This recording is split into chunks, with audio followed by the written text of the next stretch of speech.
Have you ever picked up a game and thought, wow, a port of an NES game on the Super Nintendo? This'll be easy. I'll beat it in an afternoon, have some fun, and go on my merry way. Tra-la-la-la-la. I have, and I'm here to tell you that, well, just because a game looks easy, has infinite continues, and a password system, does not mean it's easy. Today we're going to play Batman, Revenge of the Joker on the Super Nintendo, until we win.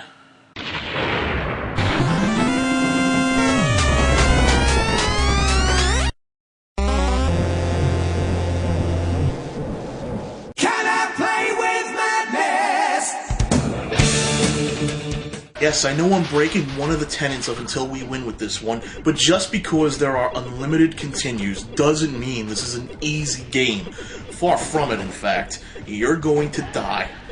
A lot. And I wouldn't be surprised if you threw the controller down in anger and just gave up. What makes this game ridiculously difficult? Well, there's really only one reason: the level design. That's pretty much it. Each and every level is tailor-made to piss you off. And this game does one hell of a job at it. There are some other annoyances, like how the game only responds to button presses when it feels like it, and the fact that Batman can only shoot in two directions, and, oh yeah, Batman shoots in this game. Batman's basically a muscular version of the Blue Bomber in this game, and, well, AVGN already covered that clusterfuck, so go watch his video if you want to know why that one's absurd. The game also has 12 levels, each increasing in difficulty until you finally reach the Joker. How do you survive in this game? Well, you don't really survive, you persist. I suspect that the developers knew that anyone could beat this game, so they made it as difficult as humanly possible, so that even though you had infinite continues and a password system, you'd simply give up, shelve the bastard of a game, and never play it again. So, you don't survive. You persist. You endure.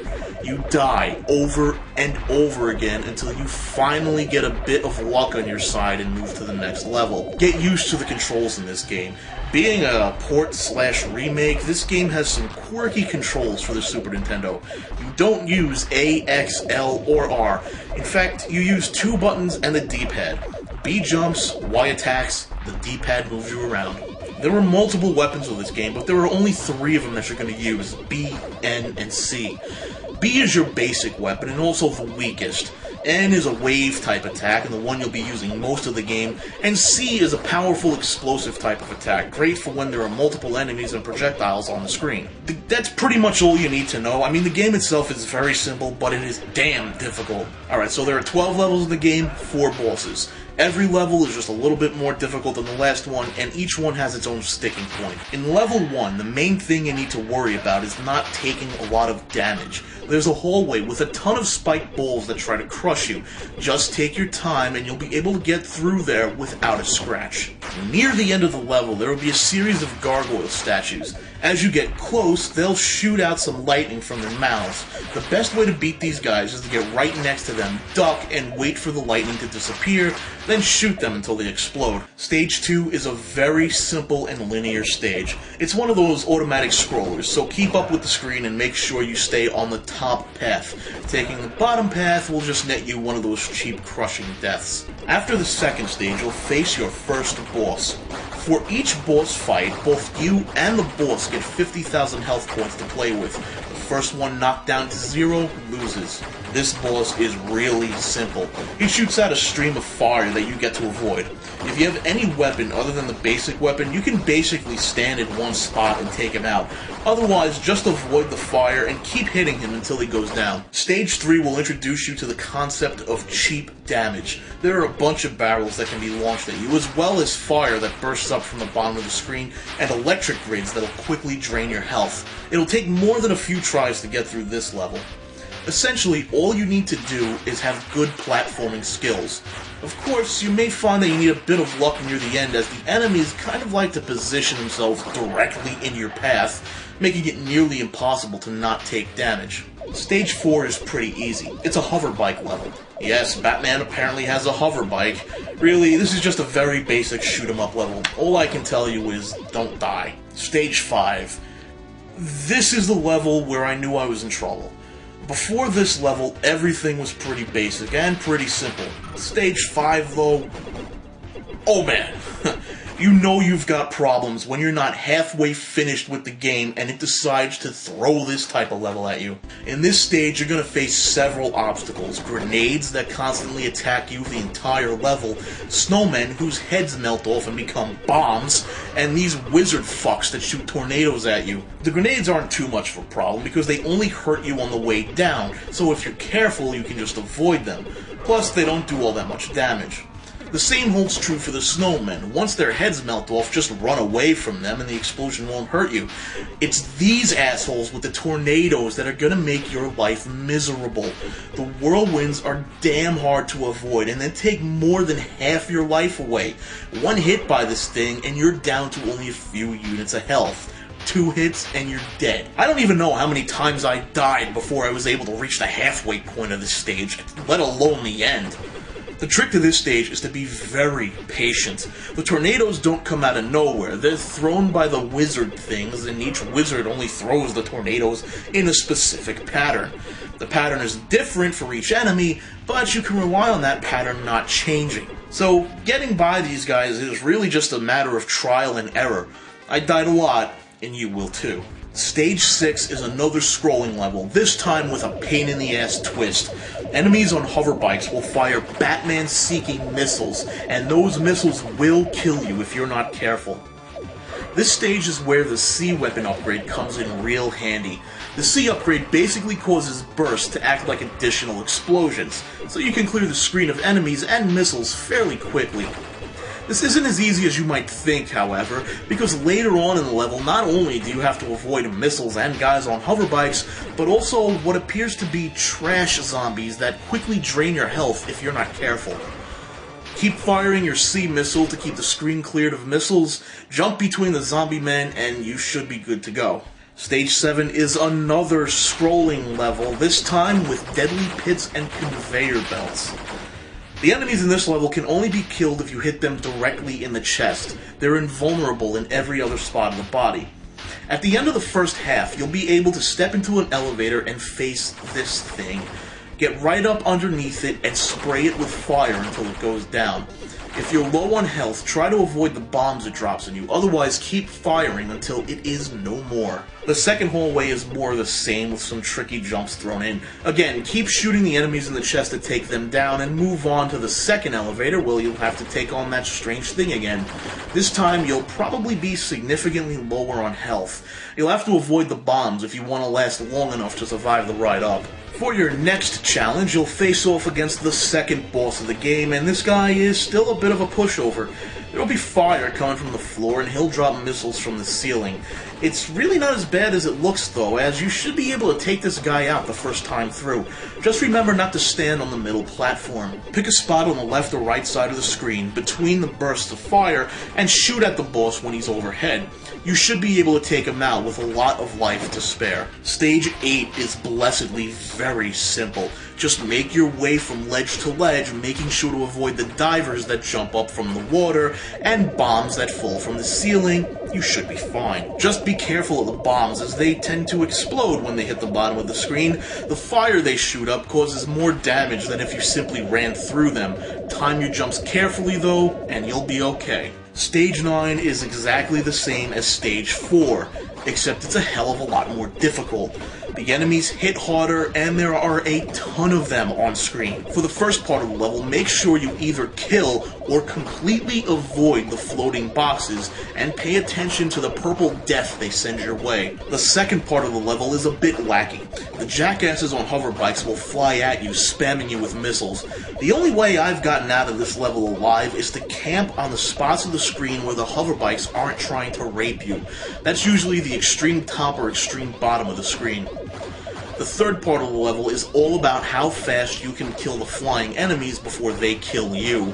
Hold down the attack button and try to take them out as fast as possible. Otherwise, pay attention to the purple bullets they fire out.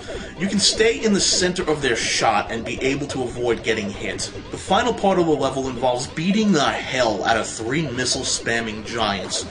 This part isn't too difficult so long as you take out 2 of the giants quickly, otherwise it's a missile spam fest that you're not going to last long in. Now in stage 10, there is an easy way to get by.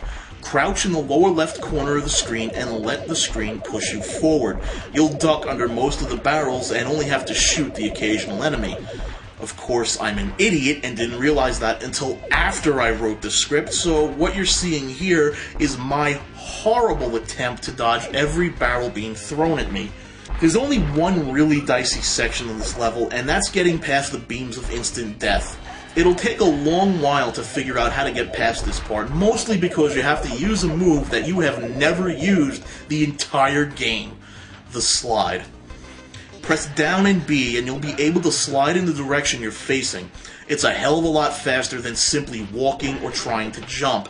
Use this and, with the right timing, you'll be able to slide underneath the beams. In stage 11, you'll be chased down by a giant tank with a guy throwing what appears to be Molotov cocktails at you.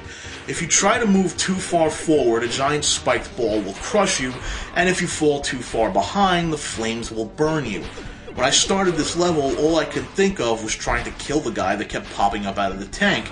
At first, it seemed like the right thing to do, but the level just kept dragging on and on. It wouldn't stop. The background just loops. Nothing happens. Was I supposed to do something else? Am I supposed to kill the tank? Maybe douse the fire? No, it turns out that you're just supposed to survive until the end of the map. You can kill the guy at the top of the tank all you want, but the fact is that this is a timed level and will end at exactly the same time, no matter how many times you kill that douche. Stage 12 is an extremely short level. I mean, really short. The only problem that you'll run into are the constant stream of droids that pop up from time to time. They appear in the same spots, but they're so sudden that unless you memorize where all of those spots are, you're as good as dead.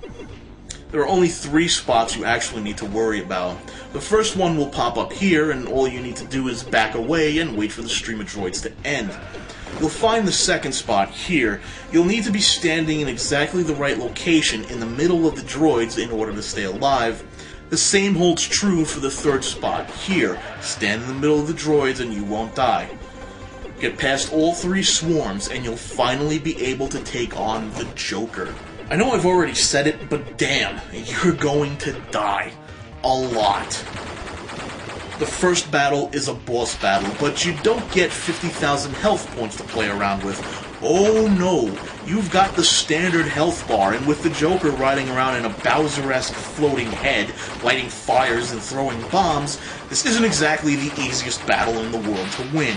If you don't have the wave weapon at this point, you're boned. I had to take this boss on with the standard gun, and my god, it was hard. Here's the pattern. When the Joker lights a fire, run to the opposite side of the screen. Then, when the Joker's head is about to strike the ground and spark another fire, jump towards the flame and run to the other side of the screen. Repeat until the Joker comes to a stop. Position yourself to the side of the Joker's head and fire upwards, trying to prevent a bomb from getting behind you or landing on top of you. When a bomb gets close to you on the ground, quickly fire at it, then continue firing upwards. Once the Joker stops throwing bombs, run to the center of the screen and attack him.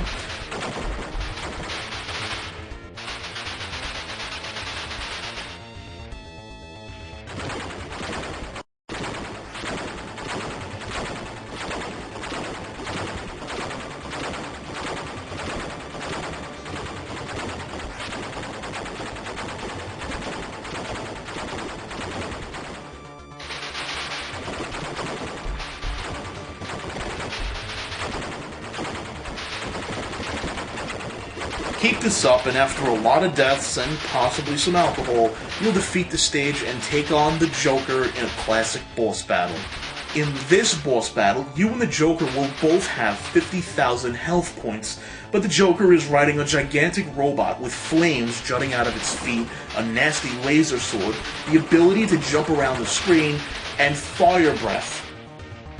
And all you've got to work with is a glorified squirt gun. Oh yeah. This isn't going to be an easy battle, no sir. Actually, it's far easier than the last battle, assuming you know what to do. Get Mecha Joker over to the far side of the screen, then, when he jumps, Make your way over to the opposite side of the screen and jump up to the second platform. This will force Mecha Joker to lower his sword. Jump down and get between Joker's legs and then fire up at him. Repeat the process about, 1,000 times. If you're like me, you only had the water gun at this point in the game, and that only takes about 50 points of health per hit. It's going to take a while. A long while. But then, you get this nifty ending. Oh god, they planned a sequel. Oh no. Can I play with madness?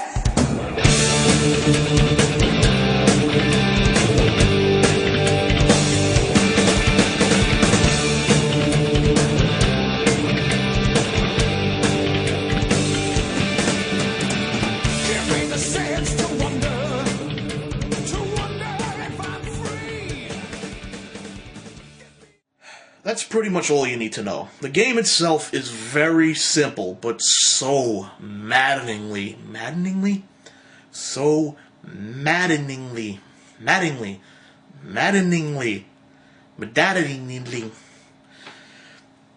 that's pretty much all you need to know. I mean, the game itself is very simple, but it is damn difficult.